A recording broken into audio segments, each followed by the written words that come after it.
En la teoría que vamos a presentar hoy vamos a hablar sobre el tema de las proteínas. Las proteínas son macromoléculas que están ampliamente distribuidas en el organismo.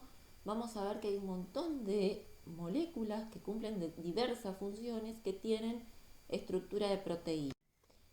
Entonces aquí yo les he puesto un listado de algunas de estas moléculas que tienen estructura proteica, ¿sí? Que cumplen diversas funciones en el organismo y que en función de su estructura molecular, estructura química, se considera que son proteínas, ¿sí? Entonces, vamos a empezar hablando de las enzimas.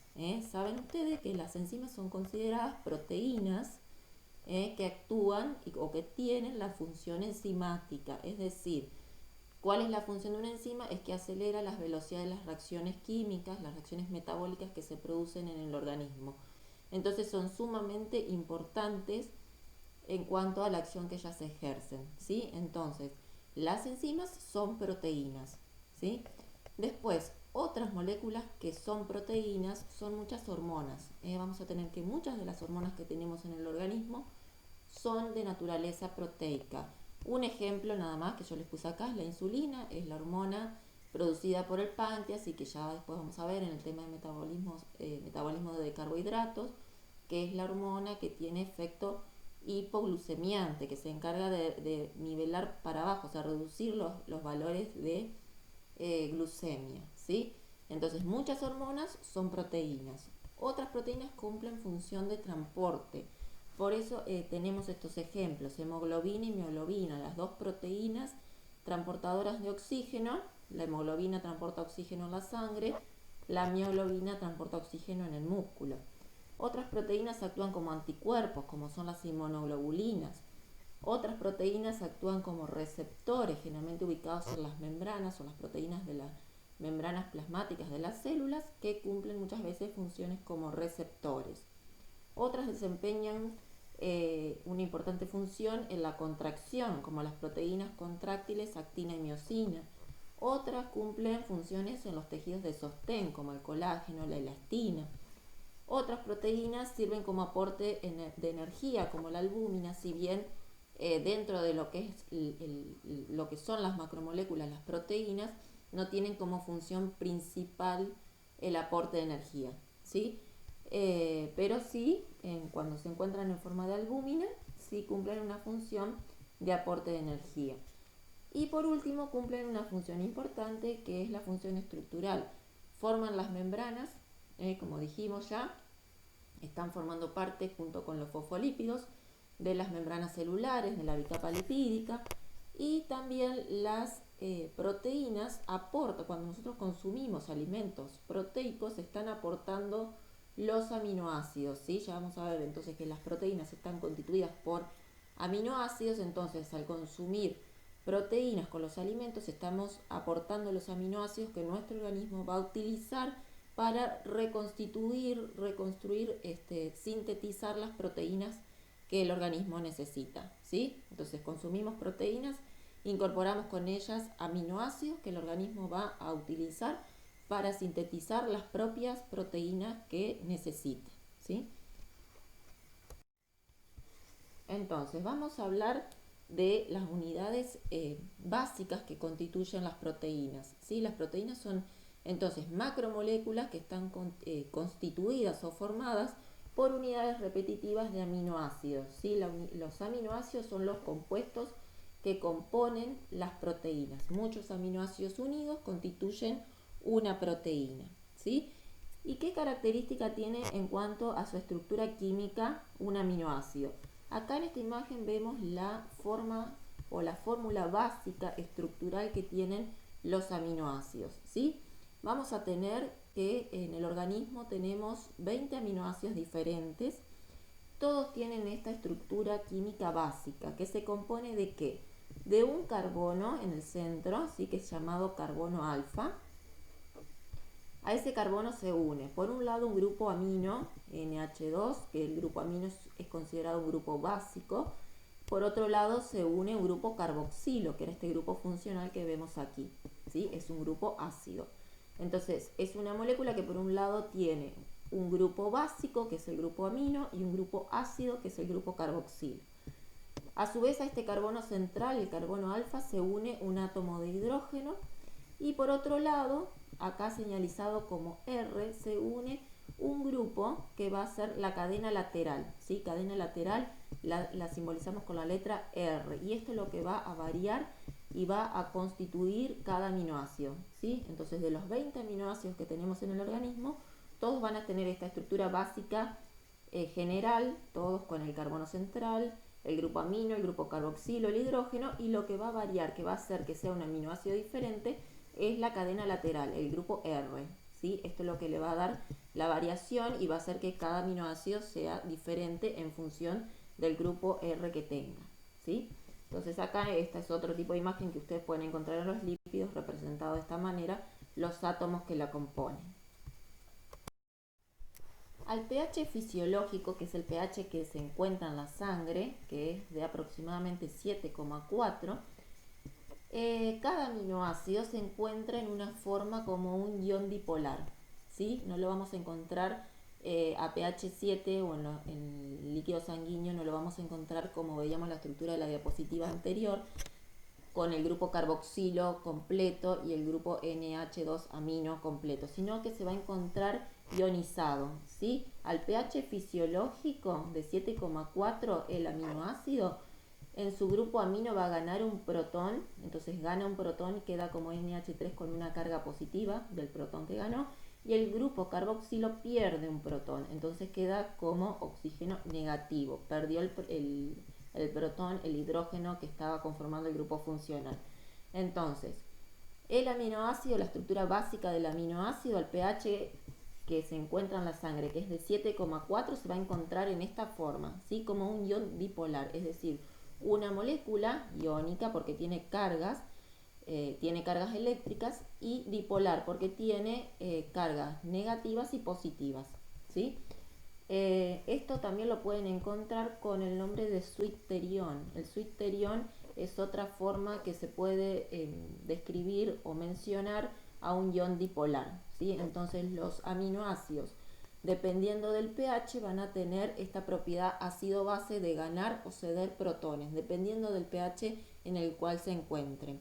Entonces, al pH fisiológico, que es de 7,4, se encuentra de esta manera, ¿sí? Como un ion dipolar. Carga negativa porque el carboxilo perdió un protón, y carga positiva en el grupo amino porque ganó un protón. Decíamos que en el organismo existían 20 aminoácidos diferentes y todos tenían diferente, la diferencia se basaba en la cadena lateral R que contenía esa estructura básica.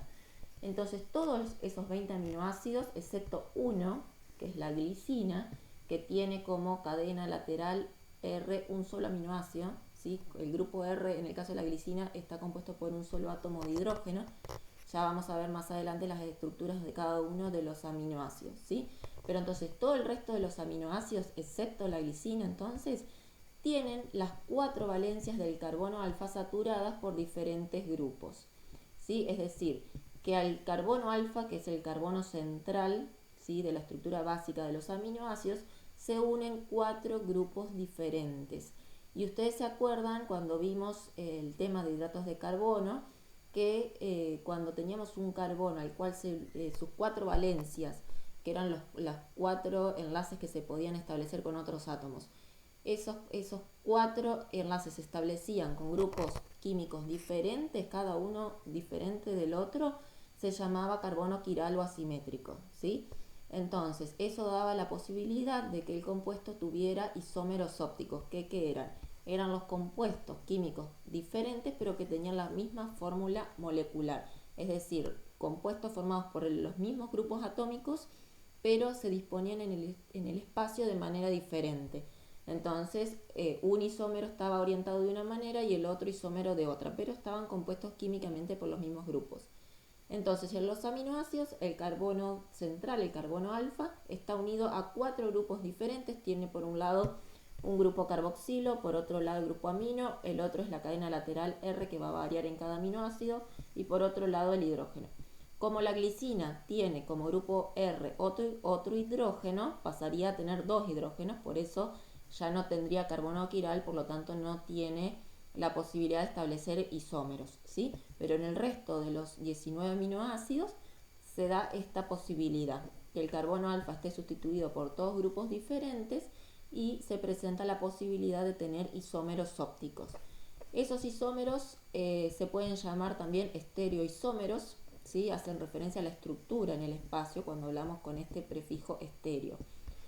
Se considera que son enantiómeros, es decir, que son la imagen especular no superponible, es una imagen en espejo. Un isómero con el otro hace la misma, se observa igual como que fuera la mano derecha con la mano izquierda, ¿sí? Son una imagen espejada, ¿sí? No superponible. Si yo quiero superponer la mano derecha con la izquierda, así como se ve aquí en la imagen, no se pueden superponer, queda, digamos, en la imagen de la mano, el dedo pulgar uno para un lado y el otro para el otro, ¿sí?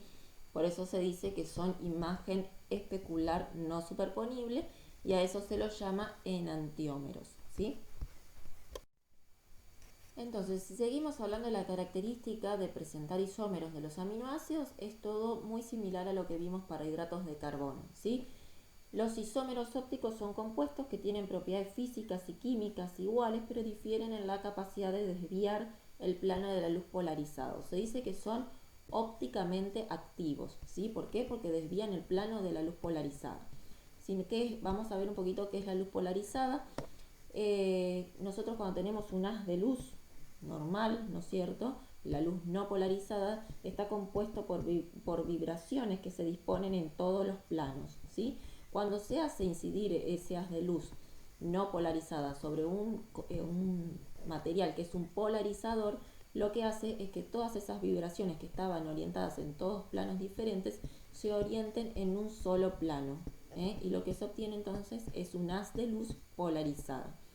Entonces, si el haz de luz polarizada se hace incidir sobre una solución que contiene un compuesto como estos aminoácidos que son ópticamente activos, ¿sí? Y que tienen isómeros, pueden desviar ese haz de luz, ¿sí? Entonces, si lo desvían hacia la derecha, son los dextrorotatorios y se designan con un signo más, y si lo desvían hacia la izquierda, son llamados levorotatorios y se designan con un signo negativo, ¿sí? Entonces, esto es muy similar a lo que vimos en hidratos de carbono. Acá hay una diferencia en que esta es la estructura básica del aminoácido y están representados aquí los dos isómeros, cómo se pueden representar, cómo se pueden disponer estos grupos que conforman cada isómero, ¿sí? Entonces, aquí tenemos los dos isómeros, uno en configuración D y el otro en configuración L. En el caso de los aminoácidos con configuración L, el grupo amino se encuentra ubicado hacia la izquierda, mientras que los que tienen configuración D, el grupo amino se encuentra ubicado hacia la derecha. Entonces, acá vemos que esto tiene importancia desde el punto de vista biológico, ya que en el organismo vamos a utilizar y a incorporar en nuestras proteínas los isómeros que se encuentran en configuración L, ¿sí? Son los que tienen mayor importancia biológica y son los que se incorporan para formar las proteínas. Esto, si ustedes recuerdan, es diferente en los hidratos de carbono, donde los isómeros de los hidratos de carbono que tenían importancia biológica eran los de configuración D. Aquí es diferente, y los que tienen importancia desde el punto de vista biológico son los que están en configuración L, que en el caso de los aminoácidos son los que tienen el grupo amino hacia la derecha. Aquí vamos a ver algunas de las clasificaciones de los 20 aminoácidos que tenemos en el organismo, ¿sí? Acá yo los he agrupado teniendo en cuenta alguna característica particular de los grupos que constituyen las cadenas laterales R, que es lo que diferencia cada uno de los aminoácidos. Ustedes van a ver en diferentes literaturas, en diferentes libros, que puede haber alguna variación en cómo agrupen a los aminoácidos, pero generalmente se agrupan siguiendo este tipo de características de las cadenas laterales. Entonces, acá lo que vemos son los distintos aminoácidos que tenemos, ¿sí? Acá tenemos representada de alguna manera diferente a como vimos recién la estructura, pero si ustedes observan sería Este carbono que les estoy señalizando aquí sería el carbono alfa, que está unido a un hidrógeno, a un grupo amino y por otro lado al grupo carboxilo, ¿sí? Entonces este que está aquí es el carbono alfa de la estructura básica, se une al grupo amino, a este hidrógeno que está unido acá bien al ladito y luego al grupo carboxilo. Esa es la estructura básica y lo que está aquí en todas estas estructuras representado para aquí, para este lado de abajo, sería la cadena lateral R, que es lo que hace que cada aminoácido sea diferente al otro.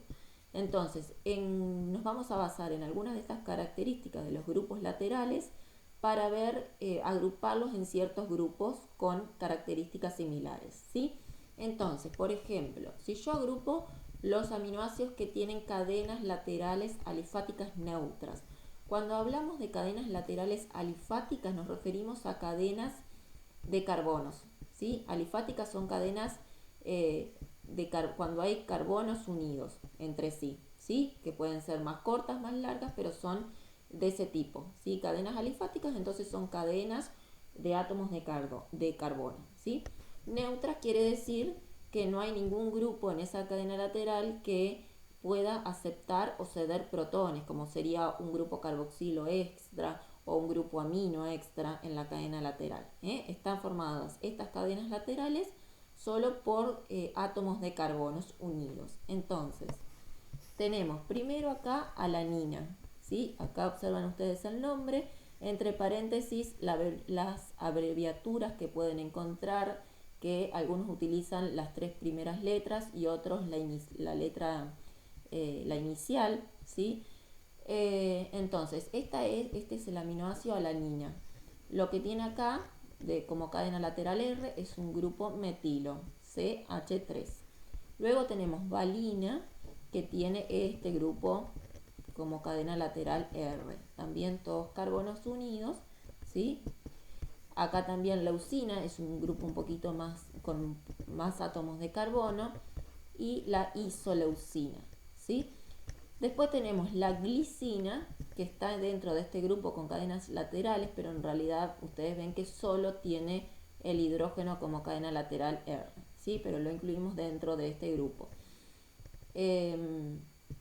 Ustedes lo que tienen que tener en cuenta es que deben saber los nombres de los aminoácidos, ¿sí? Es importante que ustedes sepan los nombres de los aminoácidos y algunas características, sepan a qué grupo pertenece. Bueno, yo sé que la valina pertenece al grupo de aminoácidos que tienen cadenas laterales alifáticas, ¿sí? O sea, no nos interesa que sepan la estructura química de cada aminoácido. No le vamos a pedir que nos escriban, nos dibujen o sepan cómo está formada la estructura de cada aminoácido, sino que sepan el nombre y alguna particularidad, es decir, a qué grupo de aminoácidos corresponde, de estas que estamos viendo acá, ¿sí? Entonces, en este primer grupo tenemos alanina, valina, leucina, isoleucina y la glicina. Van a ver que ahora vamos a mencionar otros grupos de aminoácidos y por ahí se va a repetir alguno, yo les voy a ir mencionando porque tienen alguna otra característica para resaltar. Después tenemos algunos aminoácidos que tienen cadenas laterales en las cuales está la presencia de un grupo oxidrilo, ¿sí? Recuerden siempre que el grupo oxidrilo le aporta solubilidad a las moléculas, ¿sí? A diferencia de estas cadenas alifáticas con carbonos que son grupos insolubles, ¿eh? Entonces, cuando hay un compuesto que tienen abundancia o muestran la presencia de un grupo oxidrilo, ya son compuestos más solubles, ¿sí? Polares. Entonces, dentro de los aminoácidos que tienen cadenas laterales con grupos oxidrilo, podemos mencionar la serina, que tiene este grupo oxidrilo aquí abajo, treonina, ¿sí? Que tiene el grupo oxidrilo aquí al costado, y la tirosina. La tirosina tiene un grupo oxidrilo acá unido a un anillo bencénico. Vamos a ver más adelante que en alguna otra clasificación que mencionamos los aminoácidos con grupos cíclicos como cadena lateral R, también vamos a mencionar nuevamente la tirosina. Pero la incluimos en este grupo porque posee este grupo oxidrilo también en su cadena lateral. Después tenemos algunos aminoácidos que tienen azufre en su constitución. Por ejemplo, la cisteína tiene este grupo sulfidrilo aquí, y la metionina, que tiene un azufre metido en el medio acá de esta cadena de carbonos, ¿sí? Cisteína y metionina.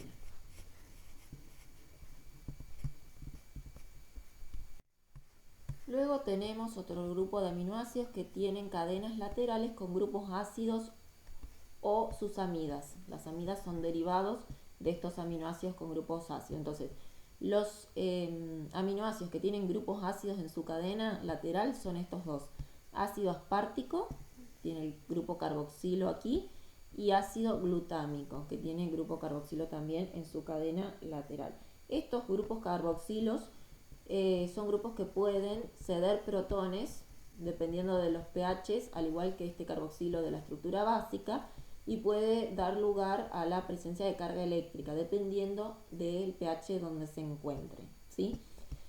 Estos aminoácidos ácidos, que son el ácido aspartico y el ácido glutámico, pueden dar origen a estos aminoácidos que son llamados sus amidas, son derivados de estos aminoácidos ácidos en los cuales se ha reemplazado un grupo H del grupo carboxilo por un grupo amino, ¿sí? Entonces, el ácido aspartico, la amida que resulta del reemplazo del oxidrilo por el grupo amino, se llama asparagina.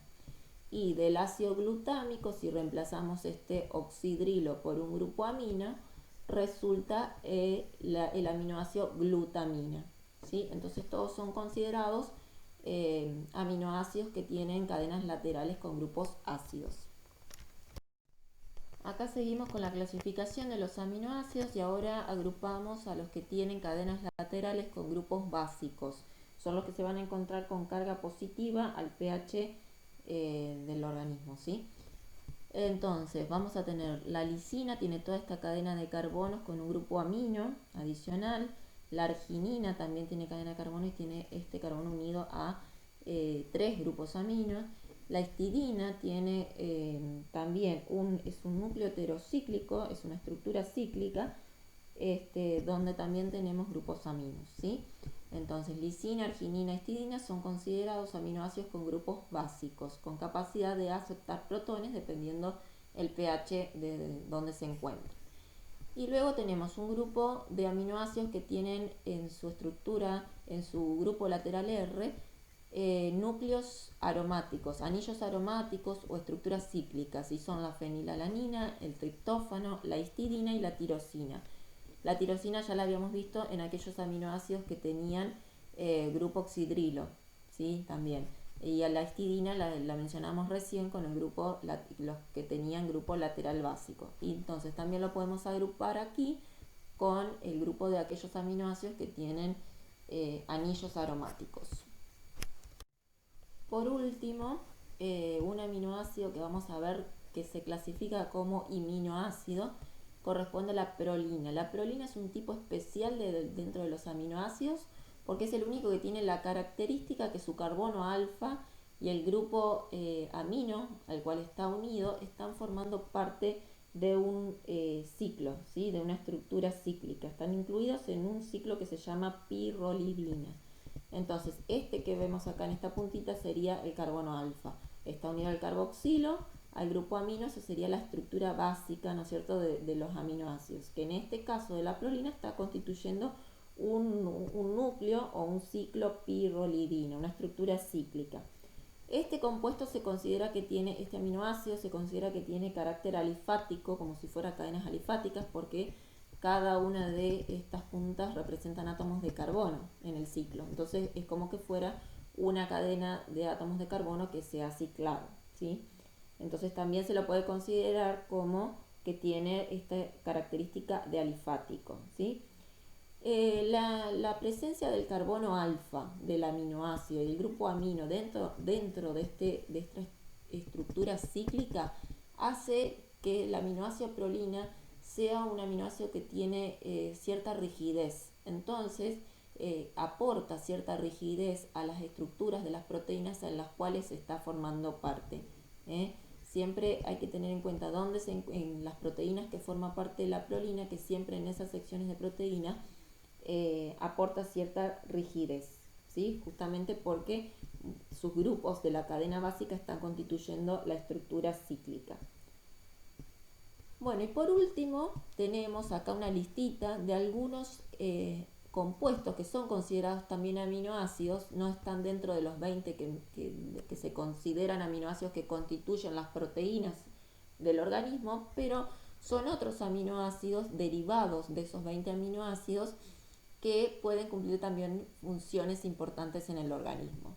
Entonces se considera que son compuestos que derivan de alguno de los 20 aminoácidos. Entonces sufren algún tipo de reacción química que hace que se transforme en otro compuesto. Por ejemplo, la hidroxiprolina, ¿sí? Es un derivado al cual se ha producido una hidroxilación, se agrega un grupo oxidrilo al carbono 4 y se llama 4-hidroxiprolina. Después tenemos otro que es la 5-hidroxilisina, derivado de la lisina, fosfoserina, ¿sí? Derivado del aminoácido serina, el gamma-carboxiglutámico, la ornitina, homoserina, homocisteína. Entonces son algunos aminoácidos que derivan de los 20 que se considera que forman parte de las proteínas, pero cumplen también otras funciones importantes en el organismo.